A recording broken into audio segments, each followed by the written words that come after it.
I saw this comment on social media regarding the Ryan Hinton shooting. I had to take a minute. I had to take a minute. It said, Ryan Hinton didn't deserve to die. Yes, he ran. Yes, he had a gun, but he didn't shoot.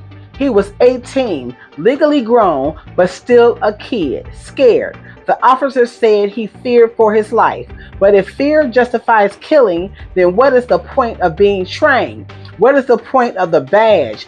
Firefighters don't run from fire. Officers shouldn't run from responsibility. You take that job, you take the risk. He could have used a taser. He could have tackled him. He could have shown restraint, but he didn't. And now Ryan Hinton is dead, and no one is being held accountable. No grand jury, no trial, just justified like always. That's not justice. That's a pattern. That's just us. On Thursday, May 1st, just before 10 a.m., 18-year-old Ryan Hinton was shot and by a Cincinnati police officer. Not just any officer, the officer was plain clothes, a member of the Fugitive Apprehension Squad.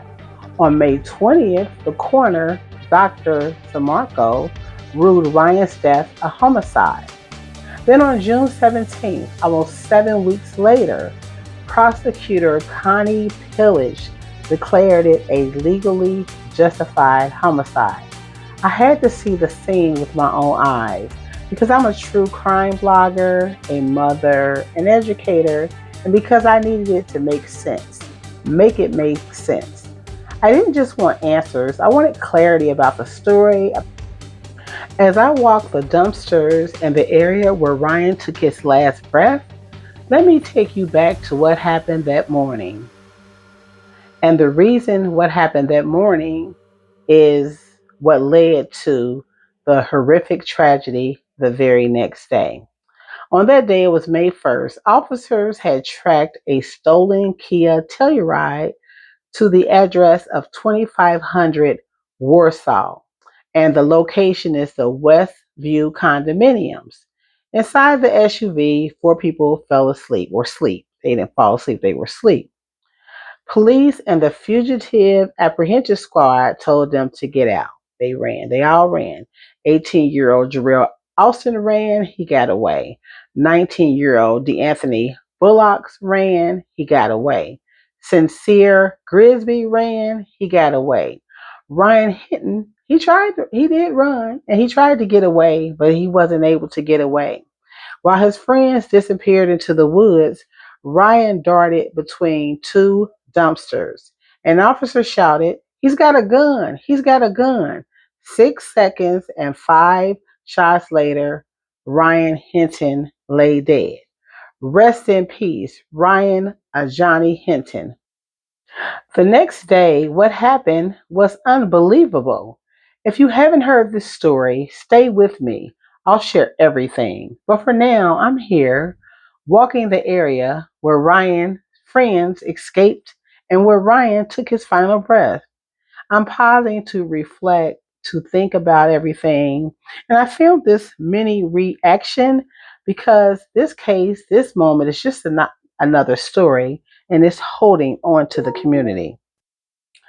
The next day, Ryan's father, 38-year-old Rodney Hinton Jr., was summoned to the station. They showed him the footage. He watched his son die on video. Then came the line we've heard too many times before: "I feared for my life," spoken by the chief of police. Rodney mourned. Rodney crashed out. He got in his car and he ran over a Hamilton County sheriff. Not a Cincinnati cop, not a member of the Cincinnati Fugitives Apprehension, but a Hamilton County sheriff, Deputy Larry Henderson. May he rest in peace.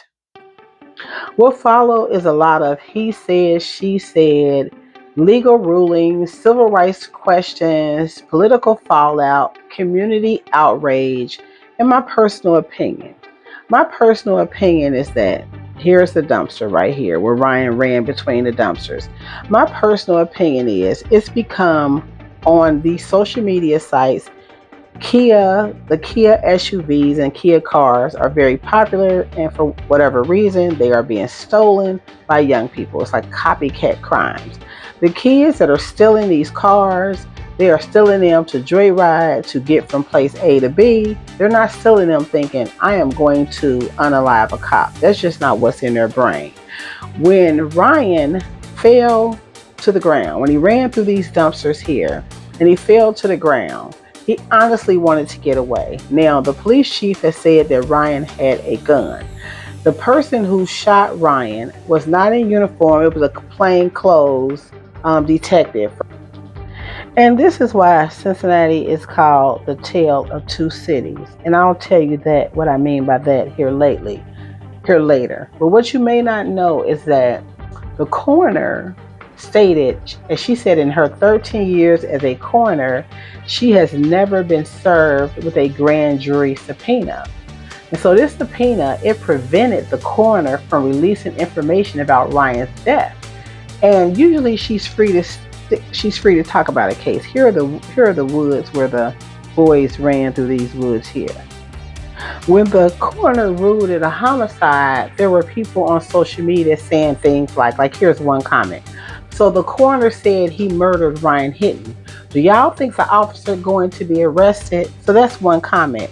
What people didn't understand is they didn't understand that while all murders are homicides, not all homicides are murder. So legally justified is what the prosecutor ruled.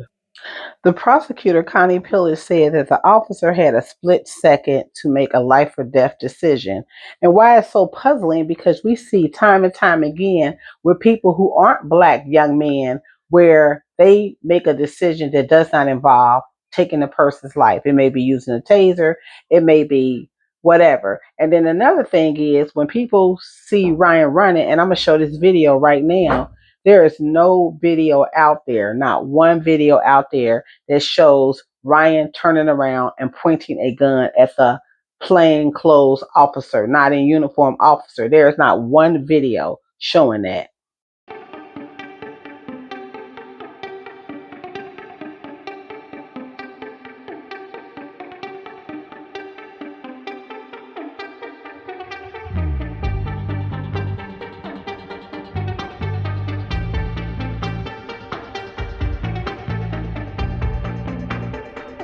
Ryan ran between these dumpsters here, and in every video that's shown, they slow it down. It's a blurry video, but not once does Ryan point a gun at the officer. And that's why the community is just so hurt. Community does not stand behind young people stealing cars. We're not going to stand behind that, or young people goofing off doing foolish things.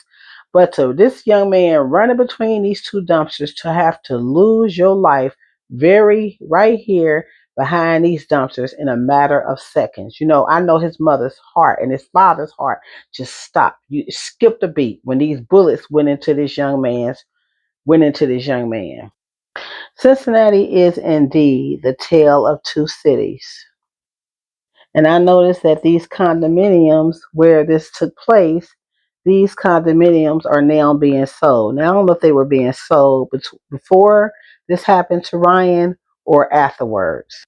Somebody wrote on social media, they said, Ryan Hinton did not deserve to die. Yes, he ran. Yes, he had a gun, but he didn't shoot. He was 18-year-old, legally grown, but still a kid, scared. The officer said he feared for his life. But if fear justifies killing, then what is the point of being trained? What is the point of the badge? Firefighters don't run from fire. Officers shouldn't run from responsibility. You take their job, you take the risk. He could have used a taser, he could have tackled him, he could have shown restraint, but he didn't. And now Ryan is dead and no one's being held accountable. No grand jury, no trial, just justified like always. That's not justice. That's the problem. That is the tale of two cities. As you see, Westview Condominiums has a beautiful view overlooking the city, and it has a lovely pool. Just a few feet from the pool, back there, back by the dumpsters, is where Ryan Hinton took his final breath. There are two Cincinnatis. In one, people lounge by the pool overlooking the city, and in the other, a teenager bleeds out behind a dumpster. If you found value in this video, please share it out. Give a like, leave a comment. That's the way we get the message, justice for Ryan. That's the way we get that message out. Thank you for watching True Crime Pursuit Cincinnati. Thank you. Please be sure to comment.